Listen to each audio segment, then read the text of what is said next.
I don't have any sunscreen either, so I hope that I don't burn myself. We won't stay out too long. But wow, look at this beautiful place. I plan to try and maybe fish off the end of that bit that's sticking out. That looks like a good place to go, actually. Maybe I should have brought my beach rod out here because I am at the beach. But this is an all-rounder, a nice little thing. So we shall give it a go. It's just so much easier to carry.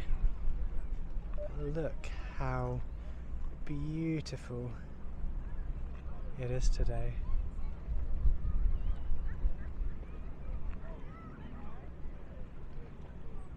And the first thing I notice as I'm walking down the steps is look at all of that sea buckthorn. So when the season is in and the berries are ripe, I should make a note of this, maybe come back to it and harvest all the amazing berries.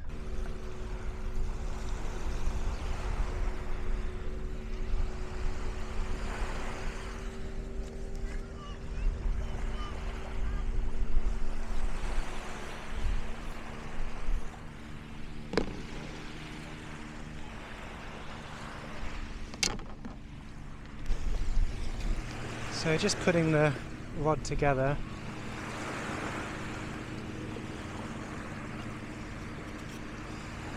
And then we will see. The water looks okay actually. Looking out in that direction over there, I think I might be able to cast something over there. At the very least I could probably bait it and catch something in the waters. So yeah, let's give it a go.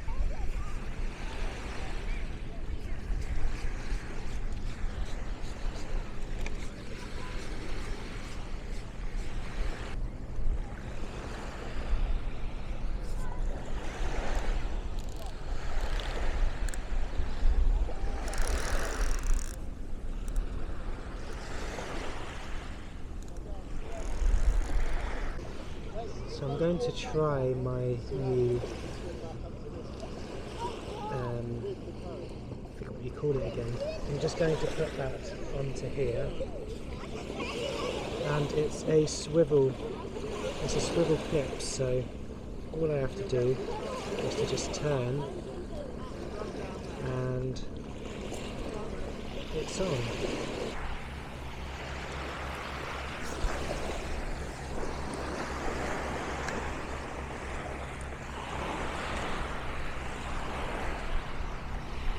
Just giving this little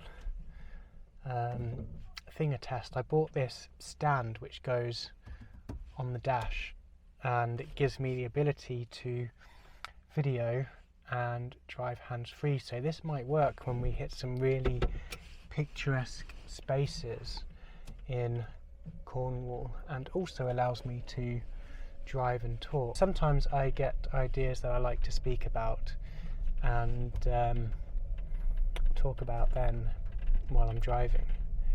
But we're going to head out now. I didn't catch anything, unfortunately.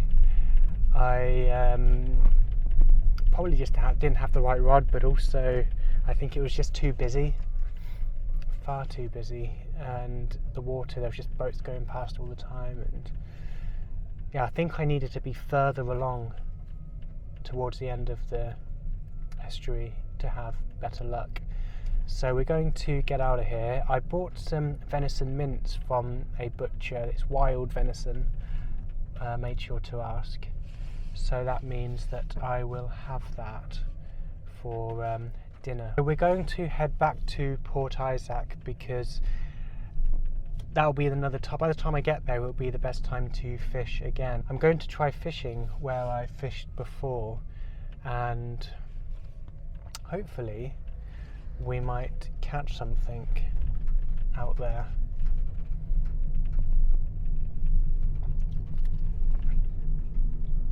because the best time to fish, from what I've been understanding, is on the rising tide and on the falling tide, not when it's still and low, and not when it's high and low. So we're going to give that a go, and I know I can catch things off of those rocks. So if they're not busy and with loads of people already there fishing, then perhaps I could stand a chance in catching something extra for dinner. I haven't had as much luck with fishing as I'd hoped I would the past few days, but I think it's just a case of learning when to fish, where to fish. And one of the things that I've been advised to do is to fish in as soon as dawn comes, just before the sun rises.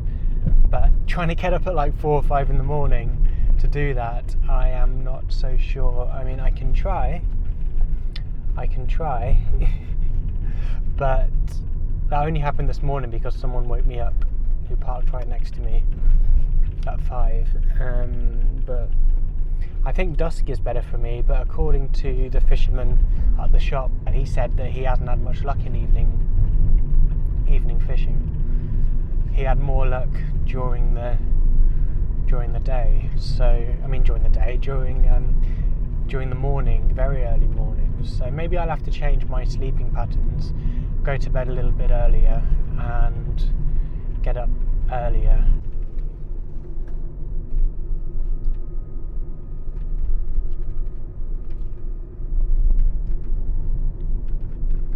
Nearly there. I've just got to head down through the town and see if there's any spaces at this car park.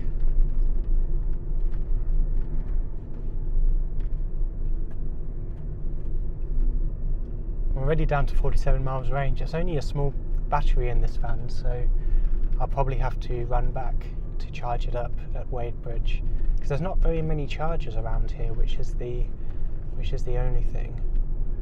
There is a charger in the car park where I'm going to, but it's not online. And that's the main issue with the charging around the UK, is that a lot of chargers are just not reliable. But this isn't the quaintest part of the village. Port Isaac, the best part is to your left, going down into the old bit. And the other reason that I came here is because I want to make these venison burgers, and there is a crucial ingredient hiding over the fence, which you can see as we turn in. Some really big onion or garlic kind of plants. So here we are. Look at that view. What I'm after, if I can reach them over the fence, are some of these, whatever they are, they're onions or garlic, but it's just growing wild all the way along here. And then it looks like people are fishing already, so hopefully I can get a spot down there, fingers crossed, but we will see. It looks like there's a few people down there already, so I might not have a place during the prime time for trying to catch stuff out here. Oh wow, so I was just looking down at my feet, and there is also what seems to be a bunch of horseradish, so I might gather some of those leaves as well for adding to the meal later.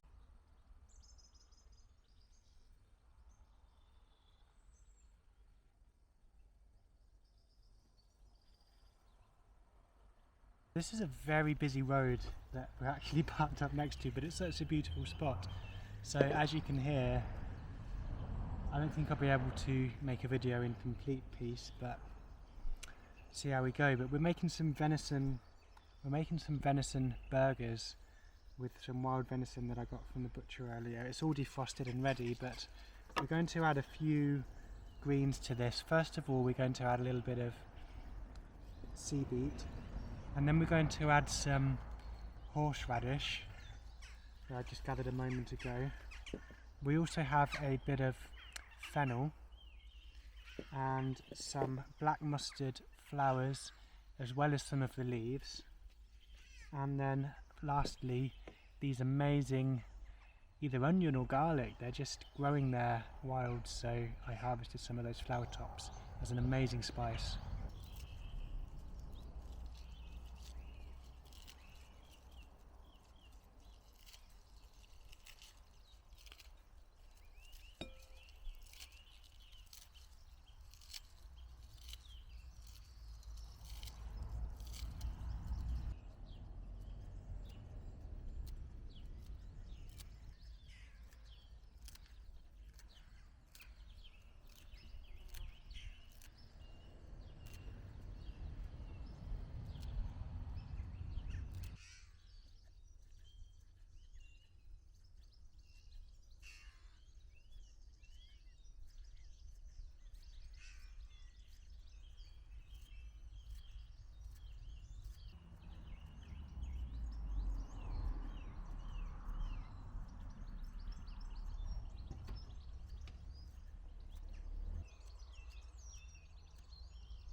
So we're just going to add a bit of salt in here.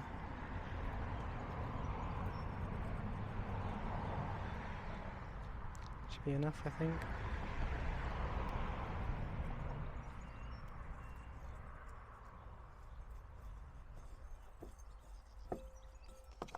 And we're also going to add a bit of honey.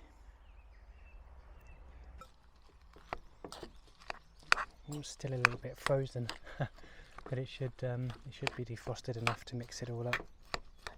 So we're just going to mix all of this up, and then once it's completely saturated all together, we're going to make it into little burger balls and fry them on a pan with some venison tallow.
Right, so these are the finished burgers. But wow, if I bite into it, I've already tried one, but